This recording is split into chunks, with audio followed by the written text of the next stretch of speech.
Google പേയും phone പേയും ഒന്നും ഇനി പഴയതുപോലെ ആയിരിക്കത്തില്ല. ചില മാറ്റങ്ങളൊക്കെ കൊണ്ടുവരുന്നുണ്ട് NPCI. അപ്പം എന്തൊക്കെയാണ് ആ മാറ്റങ്ങളെന്ന് നമ്മൾ മനസ്സിലാക്കണം. അല്ലെങ്കിൽ നമ്മൾ ഇതൊക്കെ ഉപയോഗിക്കുമ്പോൾ നമുക്ക് ചില തടസ്സങ്ങളൊക്കെ നേരിടേണ്ടതായിട്ട് വരും.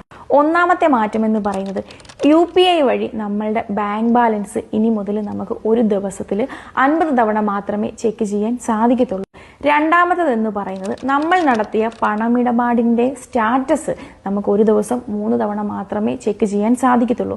അതും ഒരു തവണ ചെക്ക് ചെയ്ത് കഴിഞ്ഞാൽ 90 സെക്കൻഡിന് ശേഷമേ അടുത്തത് നമുക്ക് ചെക്ക് ചെയ്യാൻ സാധിക്കത്തുള്ളൂ. നെറ്റ്ഫ്ലിക്സും ആമസോൺ പ്രൈം പോലെയുള്ള നമ്മൾ എടുത്തിരിക്കുന്ന സബ്സ്ക്രിപ്ഷനുകളുടെ ഓട്ടോ പേ ഒക്കെയും ഇനി ഒരു നിശ്ചിത സമയത്ത് മാത്രമേ ഓട്ടോ പേ പോകുകയുള്ളൂ. അപ്പം ഈ മാറ്റങ്ങളാണ് വന്നിരിക്കുന്നത്. അപ്പം ഓഗസ്റ്റ് 1 മുതലാണ് ഇത് നടപ്പിലാകുന്നത്. National Payment Corporation of India പറയുന്നത് പോലെ സേഫ്റ്റിയും ട്രസ്റ്റും സ്പീഡും ഒക്കെ കൂട്ടുന്നതിന് വേണ്ടിയിട്ടാണോ അതോ ദിനം പ്രതി വർദ്ധിച്ചു വരുന്ന UPI ട്രാൻസാക്ഷൻസ് ഒക്കെ മാനേജ് ചെയ്യാൻ കഴിയാത്തത് കൊണ്ടാണോ ഈ മാറ്റങ്ങൾ കൊണ്ടുവന്നിരിക്കുന്നത്?